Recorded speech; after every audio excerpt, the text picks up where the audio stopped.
राधे राधे दोस्तों, आप सभी का स्वागत है आपके अपने ही YouTube channel Sonu sir commerce classes में।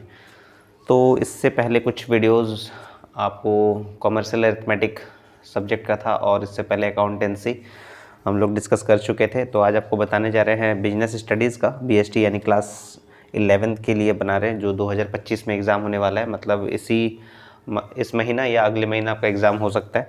तो उससे रिलेटेड आपको इम्पॉर्टेंट वीडियोज़ बना रहे हैं ताकि आपको एग्ज़ाम में हेल्प हो जाए। प्रीवियस ईयर क्वेश्चन पेपर 2019 से शुरुआत करते हैं। तो चलिए हम लोग वीडियो को शुरू करते हैं। तो 2019 में आपसे पूछा गया था कि बिजनेस इज़, तो बिजनेस जो है वो आर्ट और साइंस दोनों है, तो इसीलिए क्या हो जाएगा, बोथ हो जाएगा यहाँ पर 1 और 2, ठीक है ना। आर्ट भी है और साइंस भी, यानी व्यवसाय है, कला और विज्ञान दोनों। तो 1 और 2 ऑप्शन दोनों मिला कर हो जाएगा ऑप्शन नंबर 3 क्वेश्चन नंबर 1 का। आगे बढ़ते हैं क्वेश्चन नंबर 2 में कि ऑब्जेक्टिव ऑफ बिजनेस, बिजनेस यानी व्यवसाय का उद्देश्य क्या होता है। व्यवसाय का उद्देश्य होता है लाभ उद्देश्य और सेवा उद्देश्य दोनों। तो लाभ सेवा उद्देश्य दोनों, यानी ऑप्शन नंबर 3, यानी प्रॉफिट ऑब्जेक्टिव भी होता है बिजनेस का ऑब्जेक्टिव और सर्विस ऑब्जेक्टिव भी होता है, यानी profit service both objective. Option number 3 correct हो जाएगा क्वेश्चन नंबर 2 का। आगे बढ़ते हैं question number 3, the kind of shares are, तो शेयर जो है वो 2 तरह का होता है, आपको पता है। एक होता है प्रेफरेंस शेयर, एक होता है इक्विटी शेयर। तो यहाँ पर सिर्फ बताना था the kind of shares are 2, यानी अंशों के प्रकार है 2। ऑप्शन नंबर 1 सही हो जाएगा। क्वेश्चन नंबर 4 में पूछा गया कि which of the broad categories of industries covers oil refinery and sugar mills. तो आपको यहाँ पर इंडस्ट्रीज जो है, यहाँ पर industries cover oil refinery and sugar industry दिया गया है। तो इसमें पूछा गया प्राइमरी में होता है कि सेकेंडरी में, टेरिटरी में, नॉन ऑफ दिस, यानी प्राथमिक उद्योग में होता है कि द्वितीयक उद्योग में होता है कि तृतीयक उद्योग में होता है। तो प्राइमरी में आपको पता है कि एग्रीकल्चर से रिलेटेड होता है, या फिशिंग हो सकता है, फॉरेस्ट्री हो सकता है, या माइनिंग हो सकता है, वो आता है आपका प्राइमरी स्टेज में। सेकेंडरी में क्या होता है, मैन्युफैक्चरिंग और कंस्ट्रक्टिंग और प्रोसेसिंग होता है, ठीक है ना। और तीसरा है टेरिटरी जो होता है, यानी तृतीयक में रिटेल होता है, ट्रांसपोर्टेशन होता है, एजुकेशन होता है, हेल्थ केयर होता है, फाइनेंस और इंटरटेनमेंट होता है। तो यहाँ पर बोला गया है कि oil refinery and sugar mills का जो ताल्लुक है वो है सेकेंडरी से, यानी मैन्युफैक्चरिंग और कंस्ट्रक्शन एंड प्रोसेसिंग से संबंधित है। तो ये हो जाएगा सेकेंडरी, ऑप्शन नंबर 2 हो जाएगा। बहुत इंपॉर्टेंट क्वेश्चन है, ये पूछ सकता है आपको एग्जाम में। आगे बढ़ते हैं क्वेश्चन नंबर 4 के बाद क्वेश्चन नंबर 5, उसका हिंदी रूपांतरण भी देख लेते हैं क्वेश्चन नंबर 4 का। तो क्वेश्चन नंबर 4 का हिंदी रूपांतरण अगर हम लोग देखते हैं तो उसमें लिखा हुआ था कि तेल शोधक कारखाने तथा चीनी मिलें किस उद्योग की विस्तृत श्रेणी में आते हैं। तो ये हो जाएगा प्राथमिक, द्वितीयक, तृतीयक या इनमें से कोई नहीं। तो उसका ऑप्शन था, तो इसका सही ऑप्शन हो जाएगा कि ये द्वितीयक श्रेणी में आते हैं, ठीक है ना। तो आगे बढ़ते हैं हम लोग क्वेश्चन नंबर 5 की ओर। 4 नंबर का ऑप्शन हो जाएगा 2, यानी द्वितीयक। 5वां नंबर क्वेश्चन पूछा गया कॉमर्स इंक्लूड, कॉमर्स यानी वाणिज्य में शामिल किया जाता है। तो कॉमर्स इंक्लूड में क्या होगा, बिजनेस एंड ट्रेड, यानी व्यवसाय एवं व्यापार को शामिल किया जाता है, ठीक है ना। तो इसका सही उत्तर हो जाएगा क्वेश्चन नंबर 5 का ऑप्शन नंबर 2। कॉमर्स इंक्लूड्स क्या हो जाएगा, बिजनेस एंड ट्रेड, यानी वाणिज्य में शामिल किया जाता है व्यवसाय एवं व्यापार को। क्वेश्चन नंबर 6 में पूछा गया the most wide scope is, the most wide scope जो होता है वो किसका होता है, कॉमर्स का होता है, ठीक है ना। तो इसका ऑप्शन नंबर 3 हो जाएगा। आपका ऑप्शन नंबर जो है 2 वो और बिजनेस वो नहीं होगा, यानी व्यवसाय का नहीं होता है। तो आपका सही उत्तर हो जाएगा वाणिज्य का, यानी ऑप्शन नंबर 3 हो जाएगा। द मोस्ट वाइड स्कोप जो है वो किसका होता है, कॉमर्स का होता है, ठीक है ना। आगे बढ़ते हैं, ऑप्शन नंबर 3 हो गया क्वेश्चन नंबर 6 का। क्वेश्चन नंबर 7 में पूछा गया the minimum number of members in a cooperative society is, ये आप याद कर लीजिए। The minimum number of members जो है कोऑपरेटिव सोसाइटी में 10 होता है, 10 से अधिक नहीं हो सकता है, ठीक है ना। ऑप्शन नंबर 2 सही हो जाएगा क्वेश्चन नंबर 7 का, यानी 7 नंबर तक हम लोग कंप्लीट कर लिए। 8वां नंबर क्वेश्चन पूछा गया, ये 2019 में क्वेश्चन पेपर पूछा गया था बीएसटी का, वो आपके साथ डिस्कस कर लें।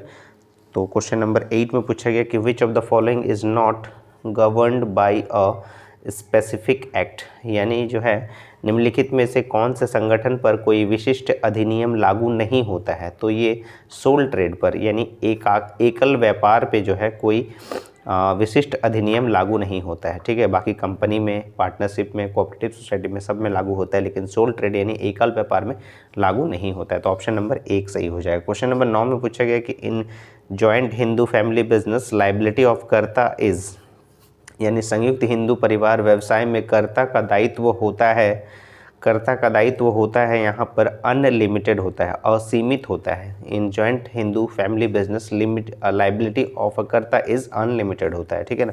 यानी संयुक्त हिंदू परिवार व्यवसाय में कर्ता का दायित्व होता है असीमित। ऑप्शन नंबर 2 सही हो जाएगा क्वेश्चन नंबर 9 का। क्वेश्चन नंबर 10 में पूछा गया कि which of the following is the objective of life insurance. तो निम्न में से जीवन बीमा का उद्देश्य कौन सा होता है। तो सुरक्षा तथा विनियोग यानी प्रोटेक्शन एंड इन्वेस्टमेंट दोनों ही होता है, ठीक है ना। ऑप्शन नंबर 3 सही होगा। क्वेश्चन नंबर 11 में which is an example of government company. ये बहुत ही डिफिकल्ट क्वेश्चन है यहाँ पर, क्योंकि यहाँ पर सभी जो है वो गवर्नमेंट कंपनी है, कहीं ना कहीं से जुड़ा हुआ है।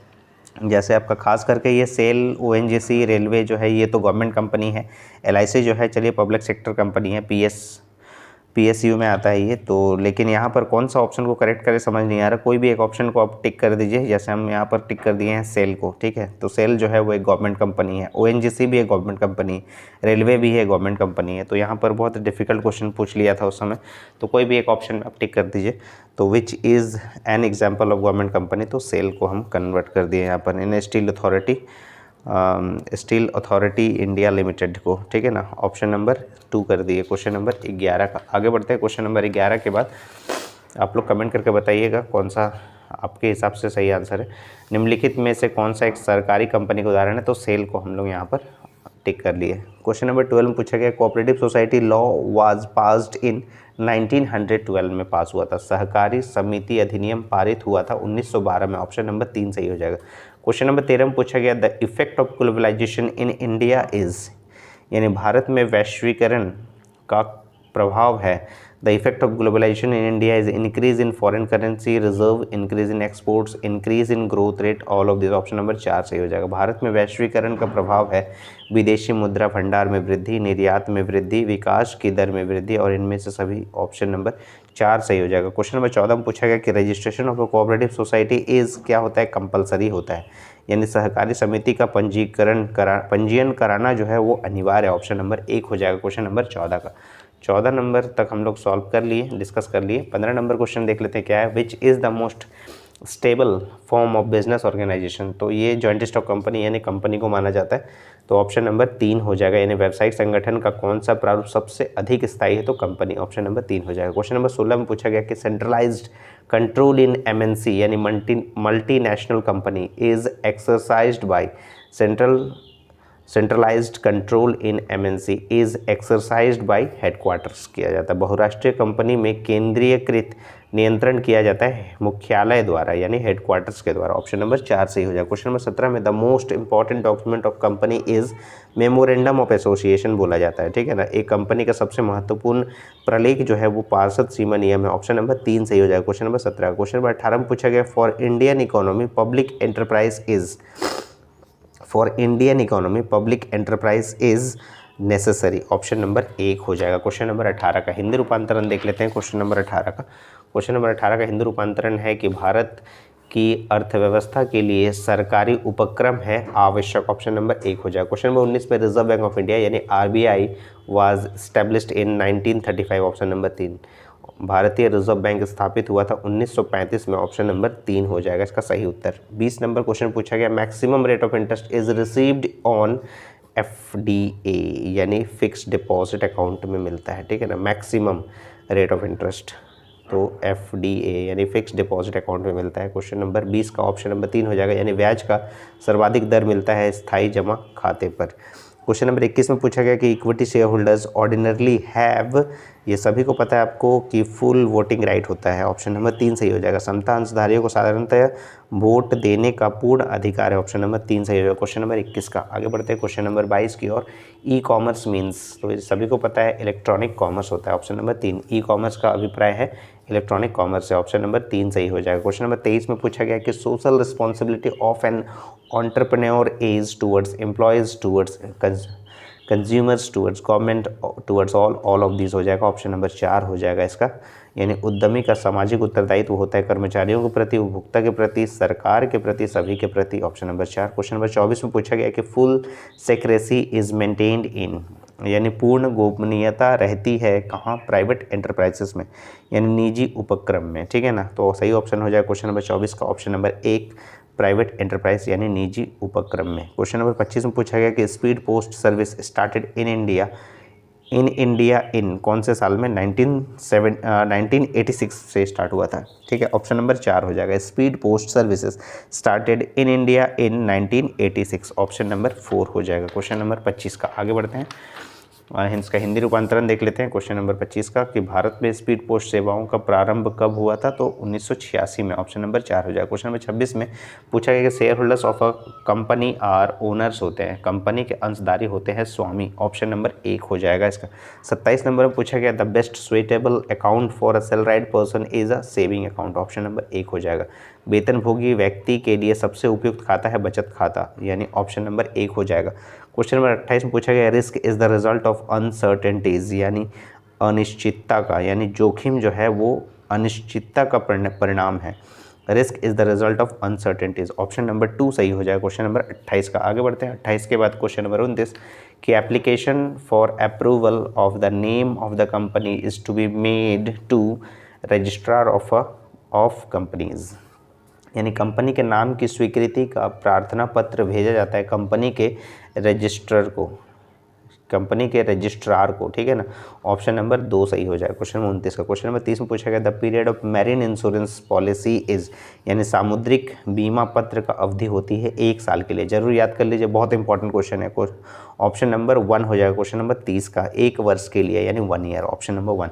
क्वेश्चन नंबर 31 में पूछा गया the rate of dividend on preference share is, the rate of dividend on preference share is जो है वो क्या होता है? सर्टेन होता है, ठीक है ना, एक निश्चित होता है, अनसर्टेन नहीं होता है, ठीक है। ऑप्शन नंबर इसका 1 हो जाएगा, निश्चित होता है, ठीक है। क्वेश्चन नंबर 32 में पूछा गया कि which of the following is not included in external source of finance, तो एक्सटर्नल सोर्स ऑफ फाइनेंस जो बोला गया यहाँ पर नॉट इंक्लूडेड, यानी एक्सटर्नल सोर्स ऑफ फाइनेंस में इंक्लूडेड नहीं किया जाता, वो है रिटेन्ड अर्निंग, बाकी सब एक्सटर्नल सोर्स ऑफ फाइनेंस है। क्वेश्चन नंबर 32 का ऑप्शन नंबर 2 हो जाएगा। हिंदी रूपांतरण देख लेते हैं इसका। तो उसमें पूछा गया था कि निम्न में से कौन वित्त का बाह्य स्रोत नहीं है? तो वो है संचित लाभ, ऑप्शन नंबर 2 हो जाएगा। क्वेश्चन नंबर 33 में पूछा गया कि रॉ मटेरियल और finish goods are kept safe at warehouse, option number 1 हो जाएगा। कच्चा अथवा तैयार माल सुरक्षित रखा जाता है भंडार गृह में, ऑप्शन नंबर 1 हो जाएगा क्वेश्चन नंबर 33 का। क्वेश्चन नंबर 34 में FDI मीन्स, यानी FDI का फुल फॉर्म पूछ दिया गया, फॉरेन डायरेक्ट इन्वेस्टमेंट बोलते हैं, ऑप्शन नंबर 2 सही हो जाएगा। यानी FDI से आशय क्या है? तो विदेशी प्रत्यक्ष निवेश, ऑप्शन नंबर 2 सही हो जाएगा। क्वेश्चन नंबर 35 में पूछा गया कि advantage of a small scale industry is decrease in unemployment, decrease in import, equal distribution of income, all of these, option number 4 सही हो जाएगा। लघु उद्योगों से लाभ है बेरोजगारी में कमी, आयात में कमी, आय का समान वितरण, इनमें सभी, ऑप्शन नंबर 4 हो जाएगा क्वेश्चन नंबर 35 का। आगे बढ़ते हैं क्वेश्चन नंबर 36। 2019 में 50 क्वेश्चन पूछा जाता था, उसके बाद से आपका 40 क्वेश्चन पूछा जाने लगा। तो अभी तक हम लोग ने 35 क्वेश्चन डिस्कस किया है, और जितने भी क्वेश्चन डिस्कस कर रहा हूँ पूरा ध्यान से समझिएगा, इसको सुनिएगा ध्यान से, और क्वेश्चन जो है वो रिपीट हो सकता है 2025 में जो आपका एग्ज़ाम होने वाला है। तो बी केयरफुल और ध्यान दीजिएगा, स्किप मत कीजिएगा वीडियो को। तो आगे बढ़ते हैं क्वेश्चन नंबर 36 में, a retailer sell goods to consumer, ठीक है ना, फुटकर व्यापारी माल बेचता है किसको? उपभोक्ता को, ऑप्शन नंबर 1 सही हो जाएगा क्वेश्चन नंबर 36 का। 37 में redemption is used for, redemption किसके लिए हम लोग इस्तेमाल करते हैं? प्रेफरेंस शेयर और डिवेंचर के लिए, ऑप्शन नंबर 1 और 2 यानी बोथ, यानी ऑप्शन नंबर 4 हो जाएगा। यानी शोधन शब्द का प्रयोग किया जाता है पूर्वाधिकार अंशों के लिए और ऋण पत्र के लिए, ऑप्शन नंबर 4 हो जाएगा। 1 और 2 दोनों। क्वेश्चन नंबर 38 में पूछा गया maximum investment limit for small enterprise in manufacturing sector is ₹5 crore, ये भी याद रखिएगा, ठीक है ना।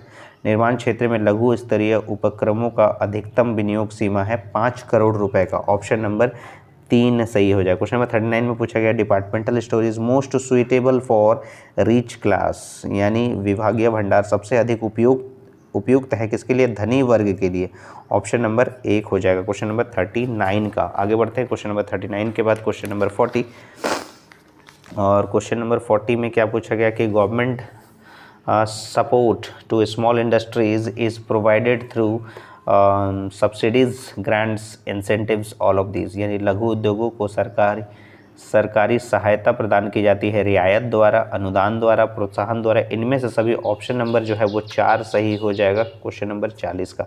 आगे बढ़ते हैं क्वेश्चन नंबर 41 में, foreign trade creates among to countries, तो इसको क्या बोलते हैं, कोऑपरेशन यानी सहयोग। विदेशी व्यापार दो देशों के बीच उत्पन्न करता है सहयोग, ऑप्शन नंबर 2 हो जाएगा सही। क्वेश्चन नंबर 42 में पूछा गया कि more credit sales are done by wholesaler, यानी अधिक मात्रा में उधार बेचने वाला होता है कौन, थोक व्यापारी, यानी ऑप्शन नंबर 1 सही हो जाएगा। क्वेश्चन नंबर 43 में पूछा गया कि which of the following is not a business service, तो बिजनेस सर्विस कौन सा नहीं होता है, वो है प्रोडक्शन जो है वो बिजनेस सर्विस नहीं है। बैंकिंग, ट्रांसपोर्ट और कम्युनिकेशन जो है वो बिजनेस सर्विस है, लेकिन प्रोडक्शन यानी उत्पादन जो है, यानी निम्नलिखित में से कौन सी व्यावसायिक सेवा नहीं है, वो है उत्पादन। उत्पादन जो है वो व्यावसायिक सेवा नहीं है। 43 का ऑप्शन नंबर 2 सही हो जाएगा। आगे बढ़ते हैं क्वेश्चन नंबर 44 की ओर। Mate's receipt is issued by, यानी मेट्स रसीद निर्गमित करता है कैप्टन ऑफ शिप, यानी जहाज का कप्तान, ऑप्शन नंबर 1 सही हो जाएगा क्वेश्चन नंबर 44 का। क्वेश्चन नंबर 45 में पूछा गया कि इंडेंट इज, तो इंडेंट जो होता है वो लिखित होता है, यानी एक्सपोर्टर जो है वो इम्पोर्टर को देता है, और यहाँ पर जो है वो रिटन होना चाहिए। इंडेंट जो होता है वो लिखित होना चाहिए, ऑप्शन नंबर 1 सही हो जाएगा क्वेश्चन नंबर 45 का। 46 में पूछा in the absence of article of association applies table A, option number 1 हो जाएगा, यानी पार्षद अंतर्नियम के अभाव में लागू होता है तालिका, ऑप्शन नंबर 1 हो जाएगा क्वेश्चन नंबर 46 का। 47 में पूछा गया departmental stores originated in France, उसके बाद आया था अमेरिका में, ठीक है ना, तो ऑप्शन नंबर 1 हो जाएगा France, option number 1 question number 47 का। हिंदी रूपांतरण देख लेते हैं कि विभागीय भंडारों का जन्म यानी प्रादुर्भाव हुआ था कहाँ पर, फ्रांस में, ऑप्शन नंबर 1 हो जाएगा। क्वेश्चन 48 में पूछा गया कि ट्रेड बिटवीन टू स्टेट्स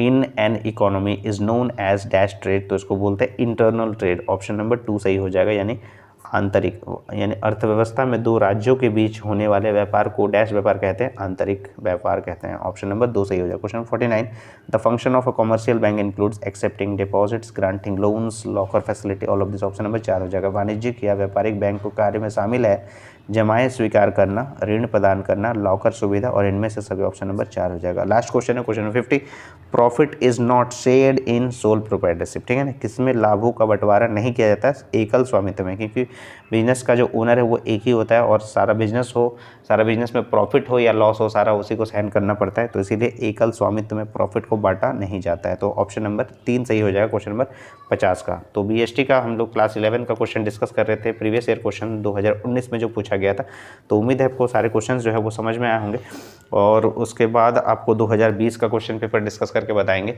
एक एक करके सारे सब्जेक्ट का सीरीज़ हम शुरुआत किए हैं, और ये ज़रूर आप प्लेलिस्ट में जाके चेक कर लीजिएगा सोनू सर कॉमर्स क्लासेस में जाकर, कि कॉमर्शियल अरिथमेटिक का हम लोग सारे क्वेश्चंस अपलोड कर चुके हैं। अकाउंटेंसी का अभी बीएसटी का बारी है, तो बीएसटी का 2019 का प्रीवियस ईयर क्वेश्चन सॉल्व कर चुके हैं, और उसके बाद आपको नेक्स्ट वीडियो में 2020 का क्वेश्चन पेपर भी अपलोड मिल जाएगा।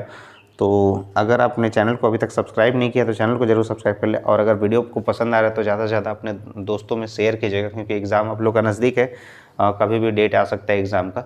तो इसी तरह से जुड़े रहेगा सोनू सर कॉमर्स क्लासेस के साथ। तब तक के लिए राधे राधे दोस्तों।